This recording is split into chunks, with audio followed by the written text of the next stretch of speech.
August 15th, 1944. Saipan Island, Mariana Chain, 98 degrees Fahrenheit under a sun that punished everything beneath it. Ko's legs stopped working at exactly 2:47 in the afternoon, her body collapsing onto packed dirt that rose in a cloud around her fallen form. The dust settled on her torn dress, her bloodied knees, her outstretched hands that had failed to break the fall. 23 years old, a nurse who had spent 3 years learning to save lives, now unable to command her own limbs to move. She had been told what would happen next would be worse than death. The scream tore from her throat before conscious thought could stop it raw, an animal, the sound of a body betraying itself. Pain radiated from her lower spine like electricity, through water spreading, consuming, turning her legs into foreign objects she could see but not feel. 14 women stopped walking, their wooden sandals ceasing their scrape against the road. 2 American soldiers turned rifles, lowered, confusion crossing their sunburned faces as they processed what they were seeing. Ko tried to push herself up. Her arms responded. Her legs did not. The disconnect sent fresh waves of terror through her chest, worse than the physical agony, because she understood what this meant. In war, the weak were abandoned. In Japanese military culture, the injured who could not continue were expected to handle the problem themselves.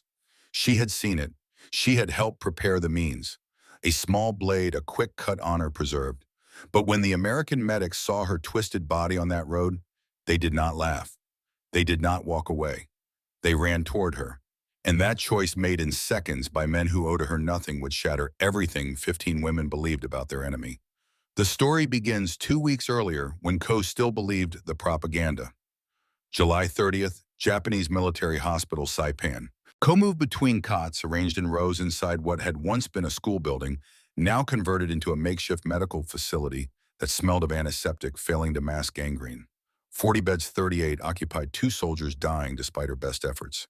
She checked vitals, changed dressings, administered morphine in doses so small they barely dulled the pain because supplies had stopped arriving 3 weeks ago. The American invasion fleet had cut off all shipping lanes. What remained in the medical stores had to last until either reinforcements arrived or they all died trying to hold the island. Neither outcome seemed likely to favor the Japanese forces. She had wanted to study medicine in Tokyo, had received acceptance to a prestigious program before the war consumed all plans for all futures. Her father, a teacher, had saved for years to afford the tuition. Her mother had sewn her a new kimono for the entrance ceremony. Instead, Ko had watched American bombs destroy the harbor, had volunteered as a nurse when the military requisitioned all medical personnel, had learned to perform amputations and debridements, and to lie to dying men about their chances. The other 14 women working at the hospital had similar stories of interrupted lives. Yuki had been engaged to marry her fiancé, killed at Guadalcanal before the wedding could occur. Sachiko had taught elementary school, her classroom now rubble. Micho had studied literature, her books burned for fuel during the previous winter. War had taken their futures and handed them blood-soaked bandages in return. The propaganda officer arrived on the afternoon of July 31st, his uniform crisp, despite the heat, his face carved from certainty that permitted no questions. He gathered all the women in what remained of the school courtyard, where broken concrete and dead grass bore witness to battles already lost. His voice carried the authority of someone who had never doubted the righteousness of his cause. The Americans are not soldiers. They are beasts in human form who wear brutality like a badge of honor. When they take prisoners, they do not extend mercy. The men they execute. The women they use for pleasure, for sport, for experiments that make death seem like kindness. This is not speculation. This is documented fact from Nanking, from Manila, from every territory they have touched. You have a choice to make when they arrive, and they will arrive. Die with honor intact, or live as a vessel for their depravity. He showed photographs, grainy and horrible images Ko could not determine were real or fabricated, but which burned into her memory regardless. He recounted testimonies from refugees, stories so graphic that 2 younger nurses vomited into the dirt. He explained with the patience of a teacher instructing slow children that American soldiers viewed Japanese women as subhuman, as objects to be discarded after use. The officer handed each woman a small cloth bundle. Ko opened hers to find a straight razor, its edge catching the afternoon light. For when the time comes, he set his tone, suggesting he was offering a gift rather than a method of suicide. Your families would prefer to mourn your death than live with your shame. Ko stared at the razor. Her hands, which could suture wounds and set bones and ease suffering, trembled, holding an object designed to end her own life. Around her, the other women stood silent, processing the same impossible calculation. How much fear would it take to choose the razor? How much propaganda would need to be believed more than possessed? As it turned out, though, she would not realize that until the moment came. The Battle of Saipan, which American historians would later call a decisive turning point in the Pacific War, felt less like a battle and more like an apocalypse to those trapped inside it. July 7th brought the final Japanese offensive, a banzai charge of 4,000 soldiers and civilians armed with rifles, swords, bamboo spears, anything that could be weaponized in a last desperate attempt to drive the Americans back into the sea. It failed within hours. The hospital received 200 wounded in a space designed for 40. Worked 36 hours straight, amputating limbs without anesthesia, watching men die from wounds that would have been survivable with proper equipment. The bombs arrived on July 9th. American artillery had been systematic, thorough, reducing defensive positions to crater-marked wasteland. But the hospital, marked with red crosses that should have granted protection under international law, received hits nonetheless, perhaps accidentally. Perhaps because the red crosses had been painted too small to see from bombing altitude. Perhaps because in total war, such distinctions mattered less than they did in Geneva Convention discussions. 40 patients dead, 7 nurses wounded, the building rendered unusable. Helped carry survivors into caves on the island's northern end, natural formations that offered some protection from shells, but turned into ovens under the tropical sun. They had no electricity, no running water, no way to sterilize instruments. She performed surgeries by flashlight, her hands steady, even as her mind screamed at the futility. By July 15th, everyone understood the island was lost. American forces controlled the southern two-thirds. Japanese forces, what remained of them, were compressed into an ever-shrinking pocket of territory. Civilians, thousands of them, faced the same choice the propaganda officer had outlined: surrender to the Americans or die by their own hand. Marpy Point, the northern cliffs where limestone met ocean in a vertical drop of 200 feet, became the site of a tragedy that would haunt for the rest of her life. She watched families gather at the cliff edge, mothers holding children, elderly couples holding hands, young men barely old enough to shave. One by one or in groups, they stepped off into empty air. Some jumped. Some were pushed by Japanese soldiers who considered surrender a greater sin than murder. The sound of bodies hitting rocks below, mixed with the crash of waves and the distant thunder of American artillery. Stood at the cliff edge for 10 minutes, her toes inches from the drop, her mind cycling through the propaganda officer's warnings. The Americans would rape her, torture her, feed her body to dogs. Better to die quickly with dignity than endure what came next. Her hand moved to the razor in her pocket. The blade felt cold against her palm. Her legs refused to jump. Some instinct deeper than propaganda, some animal drive for survival that overrode conscious thought, kept her feet planted on solid ground. When she finally stepped back from the edge, 14 other women stood behind her alive because they too had failed the test of absolute loyalty. Failed or refused. The distinction would matter later. The Japanese soldiers found them that evening, hiding in a cave, still breathing.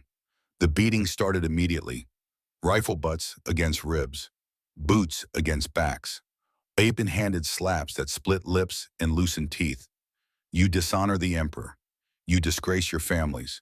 You choose life like cowards when death would prove your worth. The soldier who kicked in the lower back, his boot connecting with her spine, in a blow that would have consequences 3 days later, spat on her afterward. You are already dead, he said. The Americans will just finish what you were too weak to do yourself. When the beating ended, 15 women lay on cave floor, bruised and bleeding and alive. The soldiers left them there, moving to defensive positions for a last stand that everyone knew would end in their deaths. Touched her split lip, tasted copper, felt the deep ache in her spine where the kick had landed. Around her, women wept quietly, not from pain, from shame. They had been taught that life without honor was worthless. Now they had chosen life, and the cost was being beaten by their own countrymen. The Americans arrived the next morning, August 13th, not with bayonets and rage as the propaganda had promised. With loudspeakers broadcasting messages in Japanese, offering surrender terms guaranteeing safety under the Geneva Convention. Ko and the 14 women emerged from the cave with hands raised, expecting bullets, receiving instead the confused expressions of young soldiers who seemed uncertain what to do with female prisoners. A lieutenant barely older than Ko spoke into a radio while gesturing for the women to sit. They sat. They waited. No one shot them. The first small crack in the propaganda's armor. They were given water, not thrown at them, handed to them in metal canteens, clean water that tasted of minerals and hope. They were given hard biscuits that were dry and flavorless, but were food which was more than they had eaten in 48 hours. They were loaded into a truck, 2 soldiers as escorts, and driven toward what Ko assumed would be a detention camp. The soldiers did not speak to them, did not touch them, did not in any way behave like the monsters they were supposed to be. The second crack widened. Day 1 of the march began on August 14th early morning, when heat was still bearable, and the road stretched ahead like a sentence whose length remained unknown. 15 women walked in a line between 4 American soldiers, 2 ahead and 2 behind, rifles present but not pointed. The landscape told stories of violence, recent and complete. Destroyed tanks sat in fields, their metal twisted by explosives. Palm trees stood as blackened stumps. Craters filled with rainwater reflected clouds moving overhead. The air carried smells. Ko wished she could forget burnt metal, decomposing, flesh cordite smoke. They walked 12 miles that first day. Wooden sandals that had already been falling apart disintegrated further with each step. Some women went barefoot, their feet bleeding on rough road surface. The heat climbed past 90 degrees, then past 95, pressing down like a physical weight. Sweat soaked through clothing already filthy from days in caves. Dust rose with each footfall, coating throats, causing coughing fits that slowed the line and drew impatient glances from the escorts. No one offered to help them, but no one beat them either. The absence of violence created its own kind of tension, awaiting for the other shoe to drop for the Americans to reveal their true nature. Every time the column stopped, women exchanged whispers. When will they do it? When will the kindness end and the brutality begin? Maybe tonight. Maybe when we reach wherever they are taking us. Maybe they are waiting until there are more soldiers to participate. The psychological torture of anticipation exceeded any physical hardship the march imposed. Night brought a different fear. The soldiers set up a basic camp beside the road, a perimeter marked by nothing more than their presence. They started a small fire-heated rations, ate without offering food to the prisoners. Ko's stomach cramped with hunger that went beyond physical need into something more primal. She had not eaten a proper meal in 4 days. The hard biscuits from that morning felt like a memory from another lifetime. Then the red-haired soldier approached the one who had been walking at the front of the column. He carried his canteen and a small package wrapped in wax paper. Ko tensed every muscle, preparing for whatever came next. He held out the canteen. She stared at it, unable to process the gesture. His expression showed no malice, no triumph, just exhaustion, and something that might have been pity. Take it, his eyes seemed to say. You need this. Ko took the canteen, drank water that was cooler than it should have been, that tasted clean and pure and impossible. The soldier unwrapped the wax paper to reveal crackers and a small portion of canned meat. He set it on the ground between them, stepped back, returned to his position. Ko looked at the food, looked at the 14 women watching her, divided the rations into 15 portions, each pathetically small, but each representing something that did not fit the narrative they had been given. Kindness unprompted and apparently genuine from someone who had every reason to hate them. Day 2 brought new challenges. Ko's back began to ache more seriously, the pain from the soldier's kick developing into something deeper and more concerning. Each step sent jolts up her spine. She bit her lip to keep from showing weakness, knowing that any sign of inability to continue could result in being left behind. The other women noticed. Yuki, who had become something like a friend during their time at the hospital, walked close enough to catch Ko if she stumbled. The landscape gradually changed as they moved inland. Destroyed villages gave way to areas where American forces had established control. Ko saw things that made no sense according to everything she had been taught. Warehouses constructed from metal, huge structures that gleamed under the sun, built in the weeks since invasion began. Supply dumps with stacks of crates taller than houses. Trucks moving in organized convoys, dozens of them, carrying materials whose purpose she could only guess. The scale spoke of resources that seemed impossible and industrial capacity that dwarfed anything she had seen in Japanese military operations. One moment stayed with her. They passed an American field kitchen, open-sided tent, where cooks prepared food for soldiers. The smell of cooking meat made Ko's mouth water involuntarily.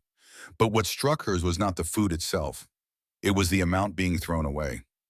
A cook scraped an entire tray of scrambled eggs into a waste bin. Scrambled eggs. Protein, nutrition, discarded as if it were nothing, as if more existed than could possibly be consumed. Ko thought of her family in Tokyo, where her mother's last letter had mentioned eating grass soup to stretch the rice rations. Her brother had died of tuberculosis in March because medicine was unavailable. Her father had lost 30 pounds, his body consuming itself for lack of adequate food. And here, enemy soldiers threw away eggs because they were too cold to be palatable. The cognitive dissonance created a headache worse than physical exhaustion. They walked another 12 miles that second day. Ko's spine protested each step with increasing volume. By evening, the pain had localized to a specific point in her lower back, a hot burning that suggested damage more serious than bruising. She lay on the ground that night, unable to find a position that offered relief, listening to the other women breathe and wondering how much longer her body would cooperate. Day 3 began badly and deteriorated from there. Ko's legs felt wrong from the moment she stood, a numbness creeping into her thighs that terrified her more than pain would have. She stumbled twice in the first hour. Yuki caught her arm, both times steadying her, whispering encouragement that felt hollow against the evidence Ko's body provided. Something was seriously wrong. Something was getting worse. The disc between her third and fourth lumbar vertebrae, damaged by the soldier's kick, was herniating. The herniated material was compressing her spinal cord. The nerves that controlled her legs were dying cell by cell, with each step she forced herself to take. She had perhaps 6 hours before the damage became permanent. Ko did not know this medical detail. She only knew that her legs were becoming less responsive, that the numbness was spreading, that terror was replacing pain as her primary sensation. She had to keep walking, had to keep moving, because stopping meant being left behind, and being left behind meant dying alone on a road in territory controlled by an enemy she still did not fully understand. The heat that third day exceeded anything from the previous two. 100 degrees by 10 in the morning. The road surface absorbed solar radiation and threw it back as visible waves of distortion. Ko's vision began to blur at the edges, whether from heat or from her body's distress signals, she could not determine. Her mouth tasted of copper and dust. Her heart raced, trying to compensate for systems that were failing in ways she could feel but not articulate. 2:47 in the afternoon. The moment arrived without warning, without dramatic buildup, just a sudden and complete failure of her legs to obey commands from her brain. One step normal, the next step nothing. Her knees buckled. She fell forward. Her hands hit the dirt road. Dust rose around her in a cloud that caught afternoon sunlight. The scream came from somewhere deep in her chest animal and terrified the sound of a body realizing it was broken beyond its ability to repair. The pain in her spine peaked a crescendo of agony that whited out thought. But worse than the pain was the absence beneath it. She could see her legs, could watch them, lying motionless on the ground, but could not feel them, could not move them, could not make them respond no matter how hard she tried. The disconnect between seeing and feeling created a vertigo more disorienting than any physical sensation. 14 women stopped walking. Yuki dropped to her knees beside Ko, hands hovering, uncertain where to touch without causing more pain. Ko, what is wrong? Can you stand? Ko tried to answer, tried to explain, but the words came out as gasps. I cannot move them. I cannot feel my legs. The practical nurse, part of her brain still functioning, despite everything, understood what this meant. Spinal cord compression. Paralysis, without intervention permanent. With intervention, maybe survival? Maybe. The American soldiers had stopped two standing several feet away, their young faces showing confusion rather than hostility.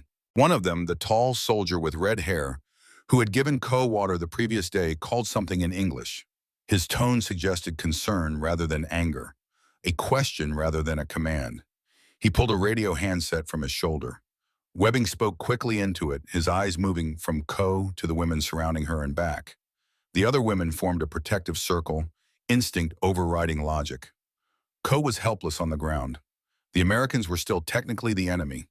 Everything they had been taught said that enemy soldiers would kill the wounded, that showing weakness invited violence. Sachiko, the former teacher, whose English was better than the others, stood and faced the soldiers. Her hands raised in a gesture meant to transcend language. Please wait. Please help. She pointed at Ko, then made a gesture like someone unable to walk. The red-haired soldier looked at his companion, a shorter man with corporal stripes who shook his head slowly, as if this situation exceeded his training. The taller soldier spoke into the radio again, more urgent this time, describing what he was seeing to someone who could make decisions about what happened next. Ko lay on the ground, feeling her heart pound, feeling pain pulse in her spine, feeling nothing at all from her waist down. Her mind cycled through possibilities, none of them good. They would shoot her to end her suffering. They would leave her for dead. They would do what the propaganda promised they would do. Minutes passed. Each one felt longer than the one before. Yuki cradled Ko's head using the edge of her filthy dress to wipe dust from Ko's face. Other women tried to straighten Ko's legs, but the slightest movement sent fresh bolts of agony through her back, causing screams that made them stop. Do not move me, Ko begged. Please, it hurts too much. They did not move her. They simply waited, surrounding her, protecting her from threats they expected, but could not see. The whispers started questions with no good answers. What will they do to her? She cannot walk. Will they shoot her? Maybe they will leave her here. We should prepare ourselves. Maybe they will do worse. The propaganda had been specific about worse, detailed about worse, creative about worse.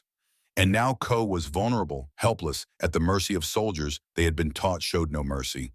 Then the sound of an engine approached, growing louder, a vehicle moving fast. Ko turned her head, saw dust rising in the distance, a jeep coming toward them at speed. This was it. Whatever was going to happen would happen now.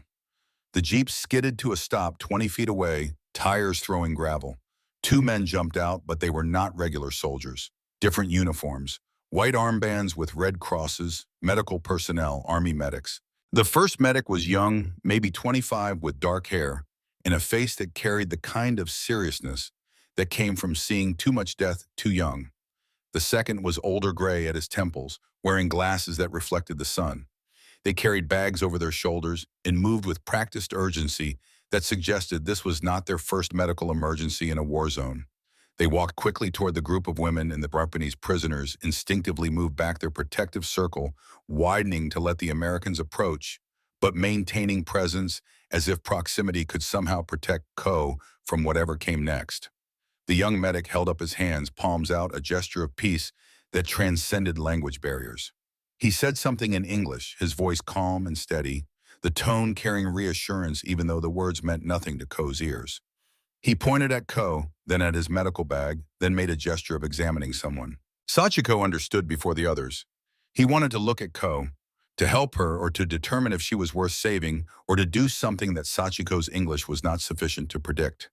The women looked at each other, communicating in glances what they could not speak aloud. They had no choice. Refusing would not protect Ko.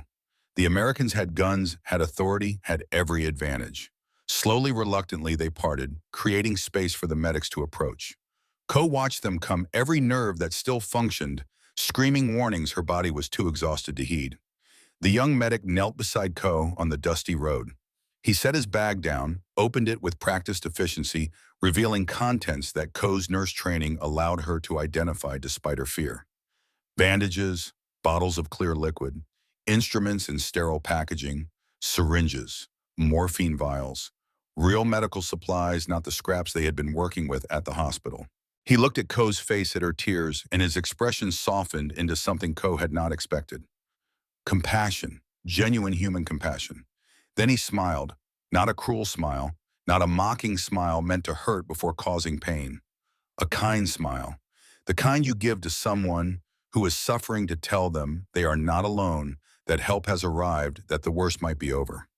Ko stared at him through her tears, confusion and fear, and desperate hope mixing into something that hurt worse than her spine. This was not what she had been taught to expect. This was not the monster from propaganda warnings. This was a tired young man with medical training trying to help someone in pain. And that realization, more than anything else that had happened in the past 3 days, shattered the first major piece of the wall Ko had built around what she believed about the war. I'll craft a narrative centered on the medical intervention, exploring the intricate moments of human connection through the lens of emergency medical care. The focus will be on the delicate process of assessment, treatment, and the subtle transformation that occurs when compassion transcends conflict. The medic's hands moved with efficiency, born from hundreds of similar assessments in conditions far worse than a dusty road under afternoon sun. He checked Ko's pulse, first fingers pressing against her wrist, counting beats that came too fast, a heart working overtime to compensate for trauma it could not repair through circulation alone. 140 beats per minute. His face tightened almost imperceptibly, a micro-expression that spoke volumes to anyone trained to read medical concern. He pulled a small flashlight from his bag, clicked it on, lifted Ko's eyelids one at a time to examine pupil response. Dilated. Shock setting in, the body's automatic response to catastrophic injury, flooding the system with stress hormones. He spoke to his partner, the older medic with the gray hair and rapid English that carried the cadence of medical professionals exchanging clinical observations. Ko caught none of the words but understood the tone.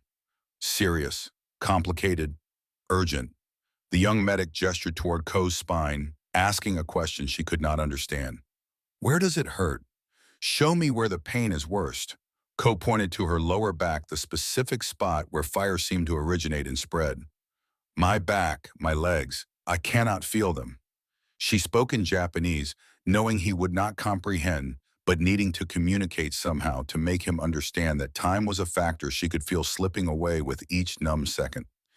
His touch, when it came, was gentle in a way that shocked her more than rough handling would have. Fingers probed along her spine, careful and professional, seeking the source of damage through external palpation. When he reached the injured area, Ko screamed despite his care. The sound echoed off surrounding hills, a raw expression of agony that made several watching women flinch. He withdrew his hand, immediately murmured something that sounded like an apology, though. Ko's understanding of English extended only to a handful of military terms learned from treating wounded soldiers who had faced American forces. He is sorry. The thought cut through pain and fear. He hurt me by accident while trying to assess injury, and he apologized. Enemy soldiers do not apologize to prisoners. Monsters do not feel regret for causing pain during medical examination. The older medic joined his partner, and together they conducted a more thorough evaluation. They tested reflexes in Ko's legs, tapping knees that should have jerked but remained still. They ran the edge of a tongue depressor along the soles of her feet, watching for reactions that did not come. They pressed fingernails into her calves, observing her face for signs of sensation Ko could not provide because the signals were not reaching her brain. The two men exchanged looks that conveyed professional assessment, arriving at the same conclusion from different angles of observation. Herniated disc with complete spinal cord compression, immediate surgical intervention required, or permanent paralysis guaranteed. Ko did not know these specific medical terms. She knew only that their faces had grown more serious, that their conversation had become more urgent, that the younger medic was now looking at the red-haired soldier and speaking in a tone that suggested orders rather than requests. The soldier nodded, spoke into his radio with new urgency, used words Ko recognized from context if not meaning. Emergency, medical, now. The young medic turned back to Ko, and what he did next would replay in her memory for decades afterward. He opened his medical bag, fully letting Ko see inside, demonstrating transparency, as if to prove he was not reaching for a weapon or poison or anything designed to harm. His hand emerged holding a small glass vial filled with clear liquid and a syringe still in sterile packaging. He held both items where Ko could see them clearly, where the other women could witness what he intended to do. Morphine. Sachiko's voice came from behind Ko, barely above a whisper. That is morphine. The teacher-turned-nurse had seen enough medical procedures to recognize military-grade pain medication when presented with it. He is going to give her morphine. The panic that rippled through the watching women was palpable. Micho spoke what others were thinking in a hiss meant only for those who shared her language. Poison. It must be poison. Why else would he show it so openly? They want us to watch her die. Yuki's grip on Ko's head tightened protectively. No, they would not bring medicine here just to poison one prisoner. It makes no tactical sense. The medic seemed to understand their distress despite the language barrier. He pointed at the vial, then at Ko's arm, then made an injection gesture, followed by a sleeping motion with his hands pressed together against his tilted head. This will help the pain. This will make you rest, trust me. His eyes, brown and earnest and tired from too many wounded soldiers in too many battles, held Ko's gaze as if willing her to believe what his words could not convey. Ko looked at Yuki, who still cradled her head. Yuki's face showed fear and uncertainty and desperate hope mixed together. What choice do they have? What choice did any of them have? Ko held out her arm, skin pale against the dirt veins visible beneath tissue, depleted by weeks of inadequate nutrition. If this was poison, death would come quickly. If it was truly morphine, perhaps the pain would ease long enough for her to think clearly about what came next. The medic swabbed her arm with alcohol, the sharp chemical smell cutting through road dust and sweat. He tore open the syringe package with practiced efficiency, drew liquid from the vial with steady hands, flicked the syringe to remove air bubbles, depressed the plunger slightly until a drop of morphine appeared at the needle tip. 10 milligrams of pharmaceutical-grade pain relief worth more on the black market than 3 months of a factory worker's salary in Tokyo. He was about to inject it into an enemy prisoner who could provide no intelligence, no tactical advantage, no benefit to American military objectives. The needle pierced skin. Ko tensed, despite herself expecting pain, receiving instead only the brief sharp sensation of penetration. The medic depressed the plunger, slowly allowing the morphine to enter her bloodstream at a controlled rate, watching her face for adverse reactions that indicated allergy or overdose. When the syringe emptied, he withdrew the needle, pressed a small square of gauze over the injection site, held pressure for 10 seconds before releasing. Then came the wait. Ko had administered morphine often enough to know it did not work instantly, that the drug needed time to circulate, to cross barriers, to bind with receptors that would translate chemical compounds into blessed relief. 30 seconds felt like 30 minutes. Her breathing remained shallow and rapid. Her heart continued its panicked rhythm. Pain still radiated from her spine in waves that made her vision blur. But at 45 seconds, something shifted.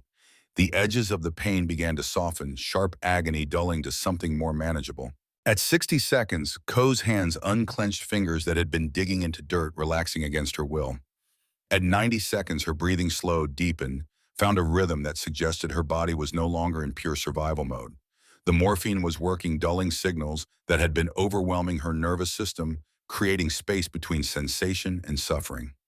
Ko's face changed. The tears continued, but from relief now, rather than agony. For the first time in 3 days, pain was not the dominant fact of her existence. She could think. She could process. She could recognize that the American medic who had just administered expensive narcotics to an enemy prisoner was now wiping sweat from her forehead with a clean cloth pulled from his aid kit. Why, the question formed in Ko's mind, but could not find voice. Why would you do this? Why would you waste medicine on someone whose country tried to kill you? Why would you show kindness to a woman you were trained to see as enemy, as other, as less than human? The medic had no answer because he could not hear the question. He simply continued his work, checking Ko's pulse again, to monitor how her body responded to the narcotic, observing her pupils for signs of respiratory depression, maintaining professional vigilance while showing personal care. He spoke to her in English, his voice low and gentle, and though Ko understood nothing of the literal meaning, the tone communicated everything that mattered. You are going to be okay. We are taking care of you. You are not alone. Around them, 14 women watched this interaction with expressions ranging from confusion to wonder to the first tentative stirrings of cognitive dissonance. Their own soldiers had beaten them for failing to commit suicide. This enemy soldier was providing comfort with a tenderness reserved in their experience for family or closest friends. The contrast was too stark to ignore, too significant to dismiss as aberration or tactical manipulation. Another vehicle approached, larger than the jeep, an ambulance marked with red crosses that matched the armbands the medics wore.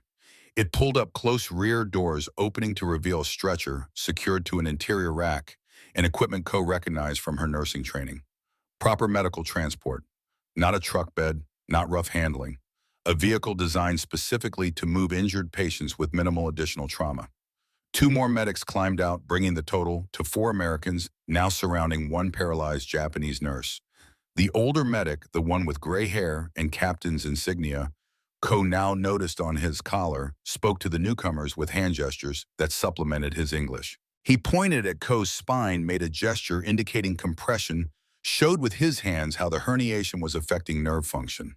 The others nodded, understanding, immediately preparing for patient transfer with a level of coordination that spoke to extensive training and recent practice. This was the moment that truly shocked the watching women.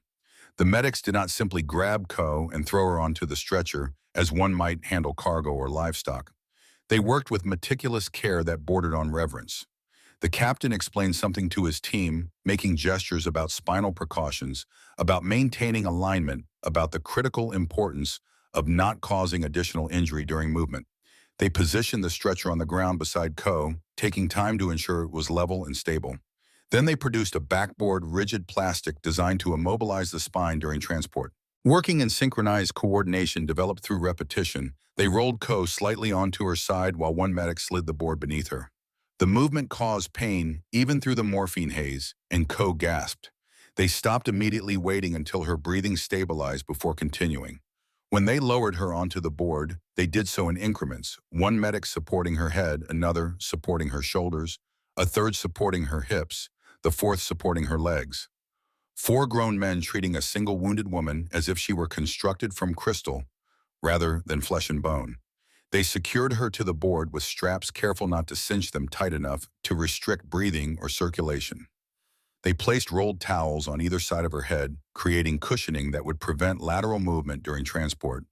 They covered her with a clean blanket, despite the heat, maintaining dignity and preventing shock. Every action demonstrated training and care that exceeded anything required by military protocol for handling enemy prisoners. The captain knelt beside Ko one more time, making eye contact as he spoke. His English remained incomprehensible, but his meaning transcended language. "We are going to lift you now. We will be careful. You are safe with us." Ko found herself nodding, acknowledging words she could not understand, but whose intent was clear through every nonverbal cue he provided. 4 medics lifted the backboard, rising from crouches with coordinated effort that distributed weight evenly and prevented sudden movements. They carried Ko toward the ambulance, their steps synchronized, moving slowly despite obvious urgency. She felt stable despite being suspended between 4 sets of hands, felt secure despite being completely helpless, felt cared for despite being enemy and prisoner in wounded burden who could provide nothing in return for this treatment. They slid the backboard onto the stretcher rack inside the ambulance, secured it with mechanical clicks that locked it in place. The young medic who had first examined Ko climbed in beside her, settling onto a small, fold-down seat, positioning himself where he could monitor her condition during transport. He checked her pulse again, the repetitive assessment becoming almost comforting in its consistency. He adjusted her blanket. He offered what might have been reassurance in words she still could not parse, but appreciated nonetheless. Before they closed the ambulance doors, the captain turned to face the 14 women still standing by the roadside.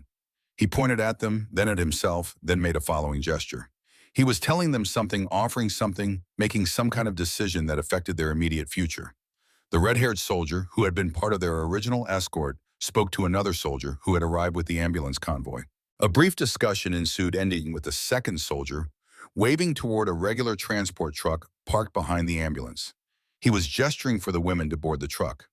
They would be allowed to come, to stay with Ko, to not be separated from their friend who might be dying or might be saved depending on what these Americans chose to do in the hours ahead. Sachiko understood first, gasping slightly before translating for others. They are letting us go with her, to wherever they take her. We will not be separated. The decision violated standard operating procedure for handling prisoners of war. Efficiency dictated sending the mobile prisoner to medical facilities while routing the others to detention camps designed for civilians. Separating them made logistical sense, freed up transport, simplified processing. But the captain had looked at 15 women who had clearly bonded through shared trauma, had seen how they protected. Ko had recognized that sometimes human compassion mattered more than procedural efficiency. Sachiko made the choice for all of them. She walked toward the truck slowly, at first testing whether this offer was genuine or trap. When no one stopped her, when the soldier simply stood aside and gestured toward the truck bed, she climbed in. One by one, the others followed. They sat on hard wooden benches lining the sides, holding onto canvas supports as the engine started. Through the open back, they could see the ambulance ahead of them, could imagine Ko inside receiving care. They had been taught enemy forces would never provide to Japanese prisoners. The convoy began moving. Ambulance first, then the truck carrying 14 women, then a jeep with armed soldiers following behind for security. The road unwound beneath them, leading away from battlefields and toward American-controlled territory where infrastructure had already been established with speed that defied belief for anyone who had witnessed Japanese military logistics struggling to maintain supply lines even before the island fell. Ko inside the ambulance drifted between full consciousness and morphine-induced haze. She could hear the engine feel vibrations through the stretcher, sense the medic beside her maintaining vigilant watch. Her legs remained numb, dead weight attached to a body that was otherwise responding to pharmaceutical intervention. The pain in her spine had receded to distant thunder rather than immediate lightning. She existed in a strange liminal space between emergency and aftermath, between trauma and treatment, between what she had believed about her enemy and what she was experiencing in real time. The medic spoke to her periodically, his voice becoming familiar, even without comprehension. He checked her pulse every few minutes, his fingers warm against her wrist, his touch gentle and professional. He dampened a cloth with water from a canteen and wiped her face, removing dust and sweat with careful strokes. He adjusted her blanket when it shifted, tucked it around her shoulders, maintained her comfort as if this were his only concern, rather than one task among hundreds in a war zone that demanded constant triage of competing priorities. 20 minutes into the journey, Ko noticed changes in the sounds filtering into the ambulance. American voices became more frequent, speaking English in casual tones rather than the clipped military communication she associated with combat operations. Engines ran in steady rhythms, suggesting idling vehicles rather than tactical movement. The whole auditory landscape shifted from battlefield to base camp, from chaos to something approaching order. The ambulance slowed, then stopped. The rear doors opened, flooding the interior with bright afternoon light that made Ko squint despite her exhausted state. The medic unfastened the stretcher from its rack, and suddenly there were hands everywhere. Americans in medical uniforms lifting her, carrying her, moving with practiced efficiency, born from processing thousands of wounded soldiers in the months since invasion forces had landed on Saipan's beaches. Ko glimpsed her surroundings in fragments as she was carried. Large tents with red crosses painted on their canvas sides. Wounded American soldiers on gurneys, some with bandaged heads, some with splinted limbs, some with the 1,000-yard stares that suggested psychological injuries exceeded physical ones. Doctors and nurses moving between patients, calling orders, conducting triage with speed that came from too much recent practice. An American flag hanging from a tall pole fabric, snapping in the breeze, red and white stripes, and white stars on blue background, that represented everything Ko had been taught to hate. She was carried into one of the tents, the temperature immediately dropping by several degrees in the shade provided by thick canvas. The tent interior smelled of antiseptic and blood, and something else, something Ko's nose identified as cleanliness. Actual sterile cleanliness, rather than the desperate attempts at hygiene that had characterized the Japanese military hospital where she had worked. Overhead lights ran from generators she could hear rumbling outside, providing illumination that would continue after sunset, after dark, throughout the night if necessary. They transferred her onto an examination table, the captain who had first assessed her on the road now taking charge with authority that made others move to follow his lead. He spoke rapidly in English, gesturing toward Ko's spine, describing what he had found and what he suspected needed to happen. Another doctor joined him, this one older still, with colonel's eagles on his shoulders and gray eyebrows that suggested decades of medical experience preceding this particular war. Ko watched them examine her, feeling detached from the proceedings, as if she were observer rather than patient. The morphine created distance between her consciousness and her body, allowing her to note with clinical interest that they were conducting a neurological assessment, testing reflexes, checking sensation, mapping the extent of damage with thorough professionalism. The colonel spoke, his tone serious, and the captain nodded. They conversed at length, both examining Ko's back, both palpating the injured area with careful pressure that still caused pain fierce enough to break through pharmaceutical barriers. Then the colonel stepped back, removed his glasses, cleaned them with a cloth pulled from his pocket, replaced them, and spoke with finality that suggested decision rather than discussion. The captain's face showed relief mixed with concern, an expression Ko recognized from her own experience, telling families that surgery was necessary but risky. They were going to operate. They were going to attempt to repair her spine to decompress the herniated disc to try to save her ability to walk. While the question rose again in Ko's morphine-clouded mind. She was enemy. She was prisoner. She was Japanese nurse who would never again serve in military capacity even if surgery succeeded. She represented negative value from purely tactical perspective, resource drain without strategic benefit. Every logical calculation suggested letting her die, or stabilizing her for prisoner exchange, or providing minimal care that would keep her alive without investing significant time or expensive supplies in uncertain surgical outcome. But these Americans were not operating from logic that prioritized efficiency over humanity. The colonel issued more orders. Nurses moved to obey the examination area, transformed into preparation space for surgery that would happen soon, perhaps within the hour, certainly before the day ended. Ko would go under anesthesia not knowing if she would wake with functioning legs or permanent paralysis or possibly not wake at all. Surgery carried risks, especially spinal surgery, especially in field conditions, especially for patients already compromised by days of inadequate nutrition and high stress. A nurse approached younger than Ko, with brown hair, pulled back, and kind eyes that crinkled at the corners when she smiled. She held a syringe larger than the one used for morphine containing general anesthetic that would induce unconsciousness deep enough for surgeons to cut into Ko's back and manipulate her spine without patient awareness. The nurse spoke in English, her voice gentle, explaining what Ko could not understand but could intuit from context. "This will make you sleep. When you wake, the surgery will be finished. We will take care of you." Outside the medical tent, in a smaller tent designated for overflow or non-critical patients, or in this case 14 Japanese women who had been allowed to accompany their wounded friend, the others waited with tension that made breathing difficult. They had been given water immediately upon arrival. Clean water in metal cups, unlimited quantity offered by a nurse who seemed genuinely confused when they hesitated before drinking as if they suspected poisoning or rationing or some catch that would reveal itself after consumption. Then the nurse had brought food. She carried a wooden crate filled with cans and packages, setting it on a makeshift table before opening containers to show contents. Canned meat pink and glistening in its own juices. Crackers that looked fresh rather than stale. Canned fruit peaches swimming in syrup that smelled of summer and abundance. Chocolate bars wrapped in paper printed with English words none of them could read but whose purpose was unmistakable. She arranged everything as if setting out a feast, then gestured for them to eat, her expression, welcoming, her body language, encouraging. The women stared at the food with expressions that mixed hunger and disbelief. It was more than they had seen in a month, more than some had seen in a year. Toward the end of the battle for Saipan, rations had been reduced to rice mixed with dirt to extend supplies supplemented by whatever could be foraged from jungle that was increasingly devastated by artillery. They had eaten leaves-bark insects when hunger became desperate enough to overcome revulsion. And now an enemy nurse was offering them canned ham and chocolate as if these were normal provisions, rather than luxuries beyond imagining.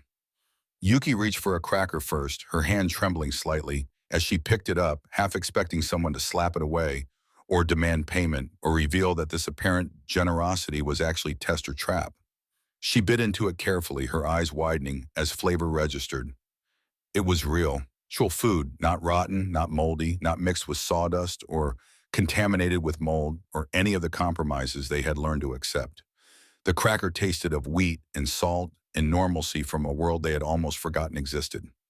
The others followed, reaching for food with tentative movements that gradually became more confident as no one stopped them. No one punished them, no one suggested this was anything other than what it appeared to be. They ate slowly, carefully, as if speed might break the spell.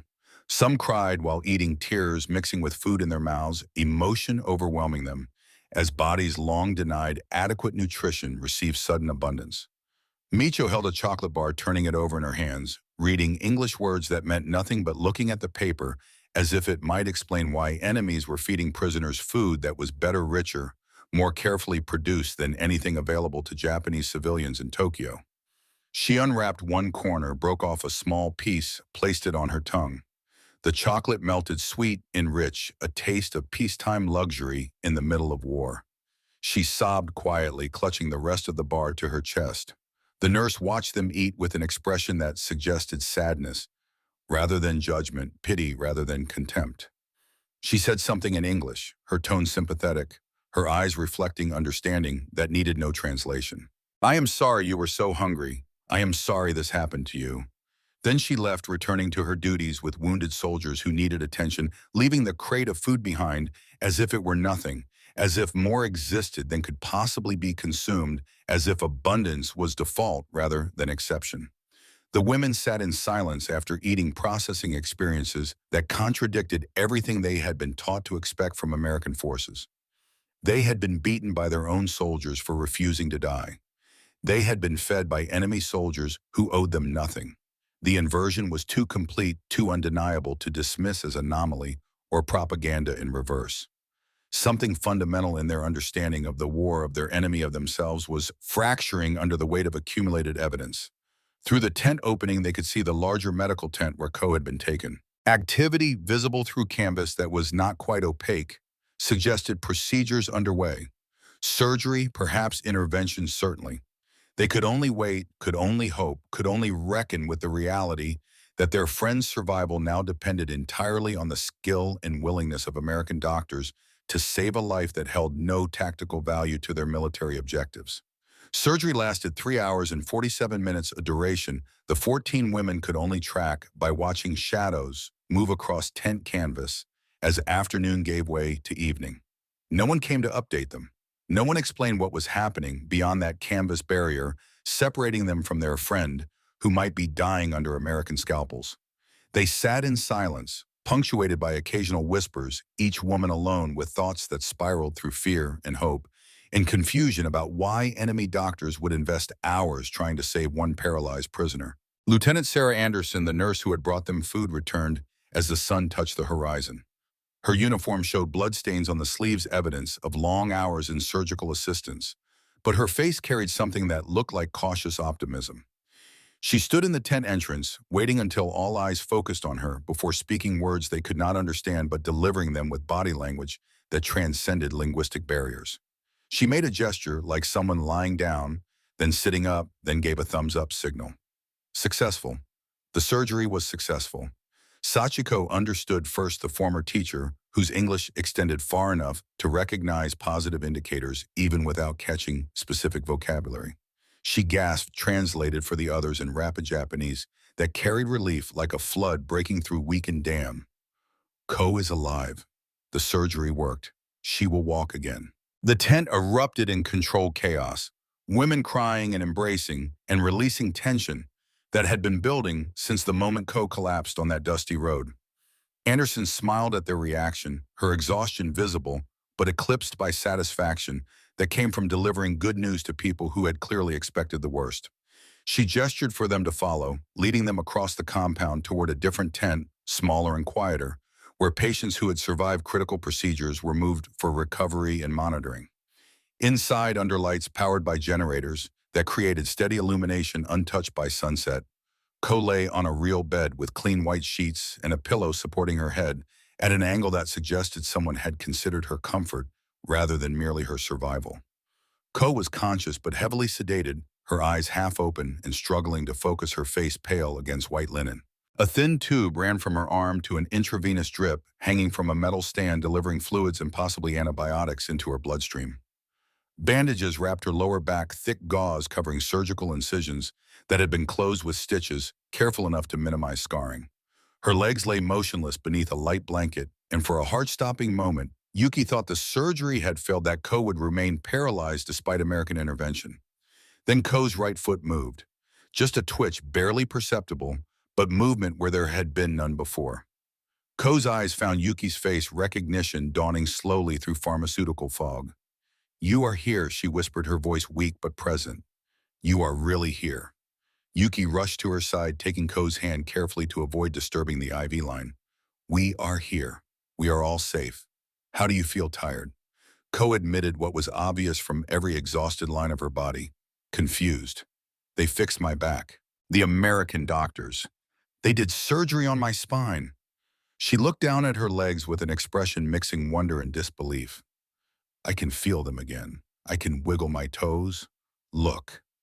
She demonstrated her toes shifting beneath the blanket in movements small but miraculous given that 6 hours earlier, she had been completely paralyzed from the waist down. Sachiko felt tears on her own cheeks watching this display. That is wonderful, Ko. That is incredible. But even as she spoke reassurance, her mind was processing implications that went beyond one successful surgery. She looked around the recovery tent, saw other patients in nearby beds, all Americans, all soldiers wounded in battle against Japanese forces. Some were sleeping. Others were reading magazines or letters from home. One was writing on a notepad balanced on his lap. Another was being tended by a nurse who adjusted his bandages with the same gentle efficiency she had probably shown Ko. They are treating me the same as them. Ko's voice interrupted Sachiko's observations, as if Ko had been tracking her gaze and reading her thoughts. The same medicine, the same care. I do not understand. We are the enemy. We are Japanese. Why would they save me? The question hung in the air unanswerable, not because it lacked response, but because the response required dismantling worldviews built over years of propaganda and cultural conditioning. Maybe everything we were told was a lie. Sachiko spoke the thought that had been forming since the moment medics ran toward Ko instead of past her. The words felt dangerous even in their own language, even surrounded by women who shared the experience that prompted such heresy. Maybe the real monsters were the ones who told us to jump from cliffs. The days that followed established patterns that would define the next 3 months of their captivity. The women were moved to a different section of the compound, an area designated for civilian detainees that was separated from military prisoner facilities by both distance and treatment protocols. They were given a tent with cots, actual mattresses, thin but present blankets that were clean and warm, despite tropical climate making them largely unnecessary. They were issued clothing to replace the torn and filthy dresses they had worn since surrender, simple cotton shifts in neutral colors that fit poorly but were whole and recently laundered. Most shocking was the shower facility. Hot water flowed from pipes connected to tanks, heated by the same generators that powered surgical lights, and refrigeration units keeping medicine viable in tropical heat.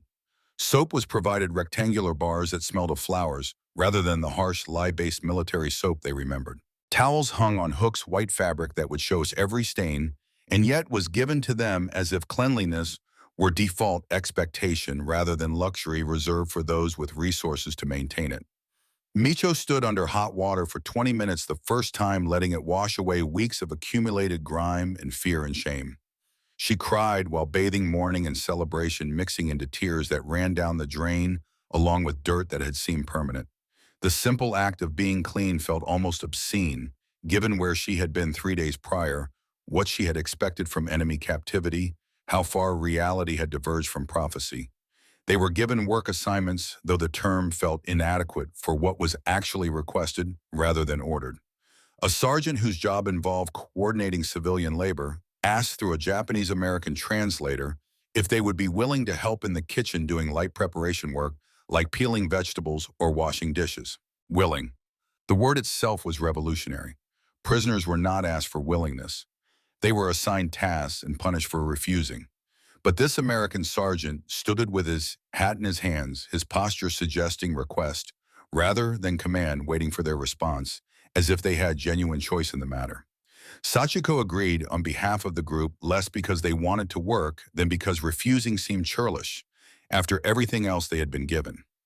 They reported to the kitchen tent the following morning, expecting harsh conditions and harsh treatment, finding instead an organized operation where American cooks prepared meals for hundreds of soldiers with efficiency that suggested abundance rather than scarcity driving their methods. Ko, still recovering and walking with a cane provided by the medical staff, was assigned lighter duties counting inventory in the supply tent. She spent hours surrounded by crates and boxes stacked floor to ceiling, each marked with English labels she slowly learned to read with help from Sergeant Ken Tanaka, the Nisei translator, whose presence created its own cognitive dissonance. He had been born in Kyoto, raised in Seattle, spoke both languages fluently, wore an American uniform, while his parents were interned in camps that American propaganda carefully did not mention to international observers. He existed as living proof that identity was more complicated than nationality, that loyalty could be chosen rather than assume that Japanese blood did not automatically determine Japanese allegiance. Ko's first shocking discovery came during her second day of inventory work.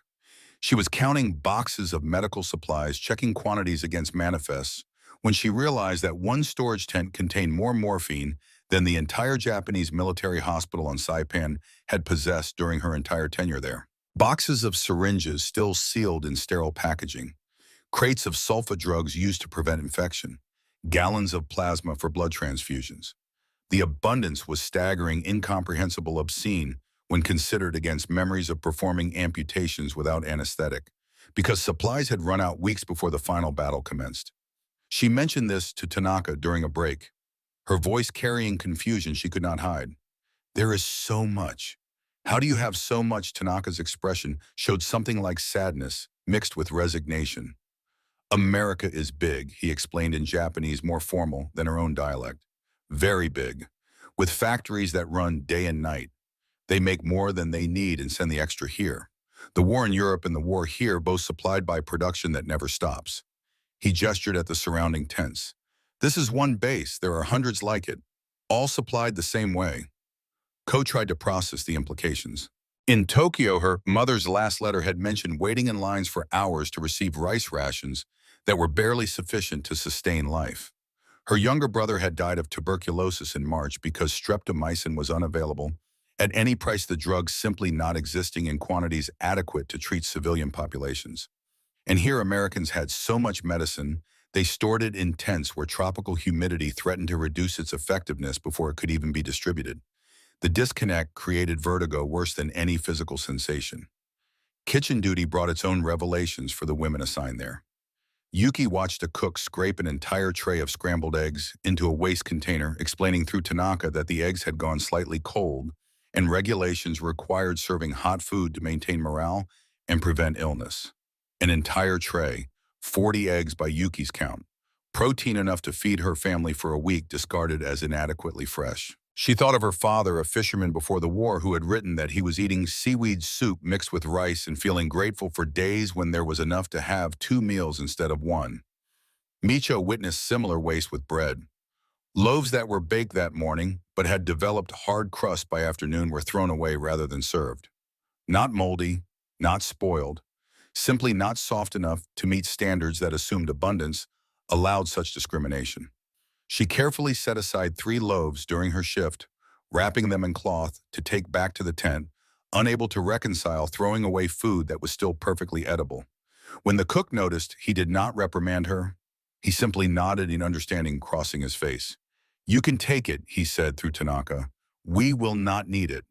The women developed routines over the following weeks: morning assembly for count and task assignment, work details that lasted 4 to 6 hours, afternoon free time when they could rest or write letters or simply sit and process experiences that continued to contradict every expectation.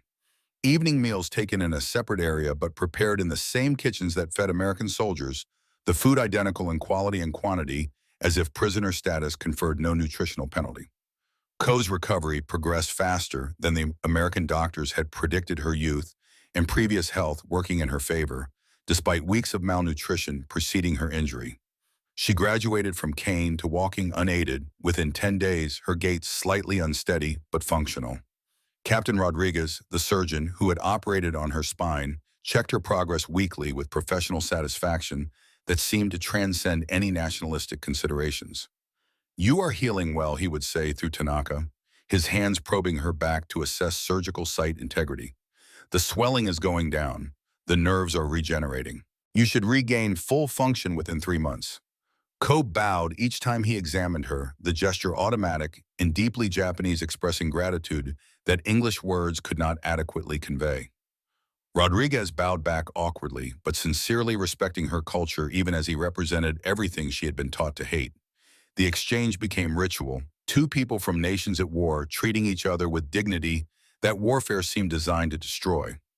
Personal connections developed despite language barriers, or perhaps because of them, forcing communication to rely on gesture and expression and shared humanity rather than words that carried cultural baggage. Lieutenant Anderson, the nurse from Tennessee, began teaching Sachiko basic English, during evening hours when duties permitted. This is thank you. This is please. This is I need help. Sachiko repeated phrases carefully, her educator's mind absorbing new language with speed that surprised both women.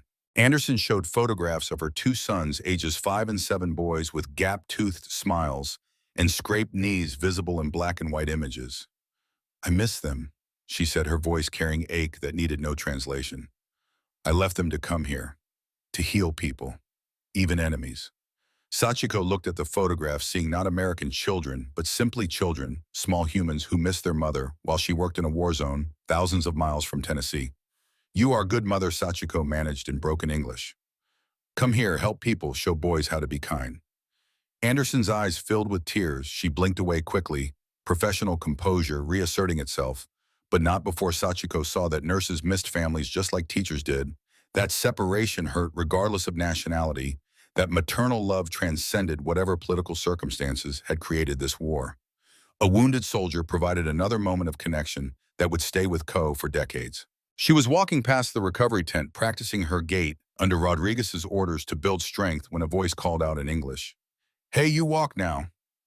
Goodcoat turned to see a young private, maybe 20 years old, sitting up in bed, with his left leg ending in bandages where his knee should have been. He had lost the lower portion of his limb 2 weeks earlier when stepping on a mine, his military career and probably his pre-war plans ending in one explosive moment. Yet he was waving at Ko with genuine enthusiasm, celebrating her recovery as if it were his own. He gestured for her to approach, and Ko did so hesitantly, uncertain whether this was invitation or something more complicated. When she reached his bedside, he held out a chocolate bar, pressing it into her hands despite her protests. Please, he said, making eating gestures.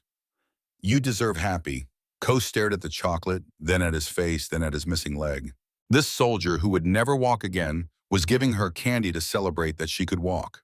The compassion made no logical sense in warfare context where enemy suffering should be celebrated rather than mourned.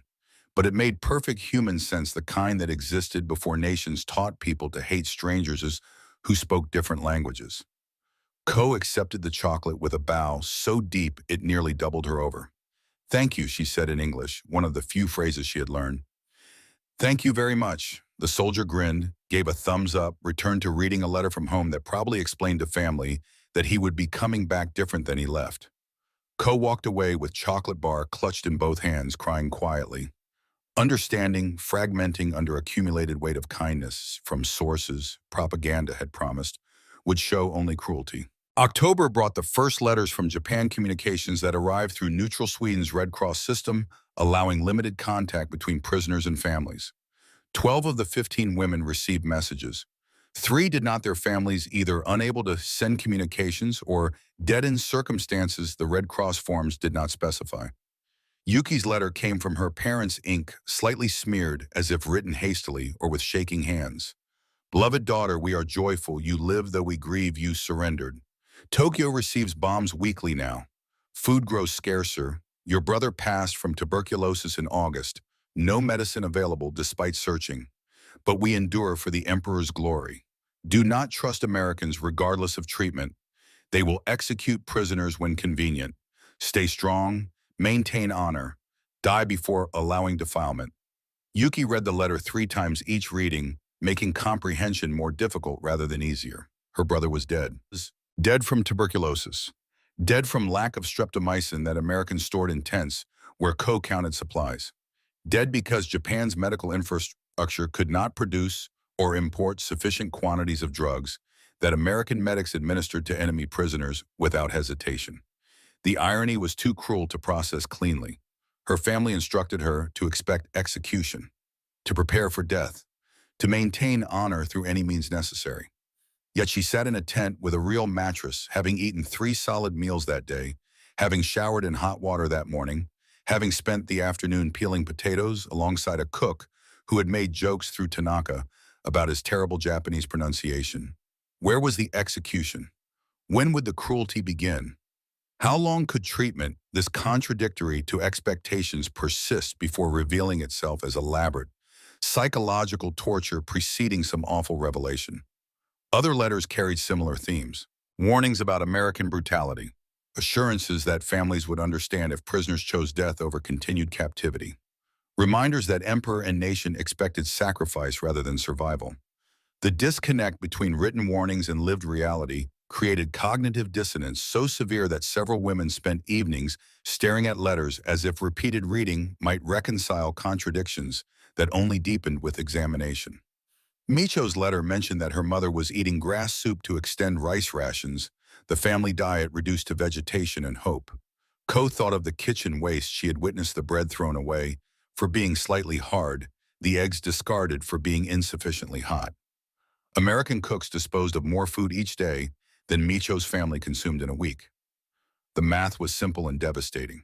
One nation's garbage exceeded another nation's survival rations. The implications suggested disparities too vast to bridge through military victory alone. The evening after letters arrived, tension in the women's tent reached levels that demanded confrontation. They sat in a circle, 15 women who had shared caves and beatings and now shared captivity that felt less like imprisonment than like protection from war still raging beyond compound fences. One woman, older and more rigid in her convictions, spoke what others were thinking, but hesitating to voice. We are being manipulated.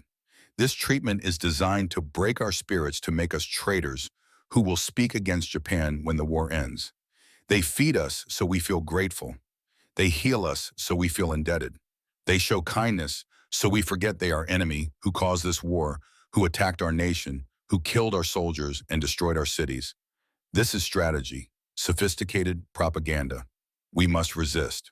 Her words hung in the tent like smoke, spreading and obscuring and making breathing difficult. Several women nodded, wanting to believe in an explanation that preserved their worldview against evidence threatening to demolish it. But others shook their heads, and Sachiko found herself standing without consciously deciding to do so, her teacher instincts activating in response to argument she could not allow to go unchallenged. 3 months, she spoke quietly but with force that made others lean forward to hear. 3 months they have had to stop this performance and reveal true intentions. 3 months we have been given food, shelter, medical care, safety from our own soldiers who beat us for surviving. When does manipulation end and sincerity begin? At what point do we admit that perhaps, just perhaps, we were lied to about who the real enemy was? The older woman bristled. You would believe Americans over your own countrymen. You would trust enemy propaganda over Japanese truth. Sachiko's laugh carried bitterness that surprised even herself. Japanese truth told us to jump from cliffs. Japanese truth said Americans would rape and torture us. Japanese truth came from officers who beat us with rifles for choosing life. I am uncertain I trust Japanese truth anymore. Ko stood then, using her cane for balance, though she barely needed it anymore. Her spine healed enough that walking caused only minor discomfort. Her voice, when she spoke, carried authority built from experience the others had witnessed but not personally endured. Captain Rodriguez could have let me die. It would have been easier. Cheaper, more efficient. I was enemy prisoner with spine injury that might not respond to surgery even with best treatment. He chose to operate anyway, spent hours repairing damage Japanese soldier caused.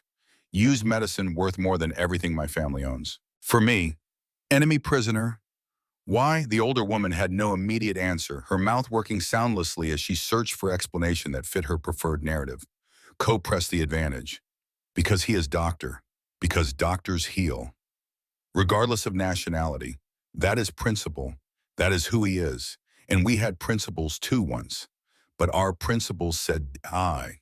Theirs say live. I know which I trust more. Silence followed, thick and uncomfortable, 15 women confronting reality that their government had taught them to fear survival more than death, to value abstract honor over concrete existence, to see an enemy humanity as threat rather than potential salvation. The older woman looked around the tent, seeing no support for her position, seeing instead faces reflecting doubt and reconsideration, and the first tentative acceptance that everything they had been taught might have been designed to ensure they died rather than surrender. Evidence that would contradict official narratives. She left the tent without further argument, walking into October darkness that matched her isolation.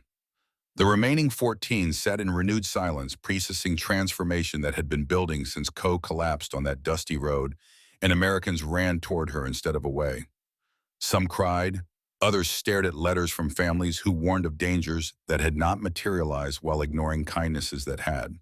All of them in their own ways began the painful work of dismantling beliefs they had held as fundamental truths and reconstructing understanding on foundations built from experience rather than propaganda. Yuki spoke into the quiet, her voice small but steady. My brother died because Japan could not provide medicine. Ko lives because America chose to provide surgery. That is not propaganda. That is not manipulation. That is just fact. And I do not know how to explain that fact to my family when this war ends and we return home. Ko reached across the space between them, took Yuki's hand, held it with strength that surgery and American medicine had restored. We tell them truth, she said simply. We tell them that hatred is taught, that mercy is choice, that sometimes the greatest enemies are those who teach us to fear our own survival. We tell them that we were saved by the very people we were instructed to fear and destroyed by those who claim to protect us. And if they do not believe us, at least we will have spoken truth into a world that desperately needs more of it. Outside the tent, generators hummed their steady rhythm, powering lights that would burn through the night so doctors could operate on wounded who arrived without regard for darkness or convenience. American soldiers passed on patrol routes, securing a compound that housed both their own injured and enemy prisoners with equal commitment to preventing breach. Far beyond compound boundaries, war continued its grinding consumption of lives and resources in futures. But inside one tent designated for civilian detainees, 15 Japanese women sat with chocolate bars and full stomachs, in clean clothing, holding letters that warned of horrors they had not experienced while living, horrors their families could not imagine. They were prisoners, they were safe, they were confused, they were transforming. And when they finally returned to Japan, they would carry stories that contradicted official narratives so completely that some would be accused of treason, while others would be quietly celebrated as survivors who had glimpsed possibility beyond nationalistic hatred. But that was future consideration. Tonight, they simply sat together bonded by shared trauma and shared salvation, trying to reconcile what they had been taught with what they had lived, and finding that sometimes the truth was simpler and more complicated than any propaganda could capture. The enemy had shown them mercy, and that mercy had broken everything they believed about who was truly dangerous in a world at war.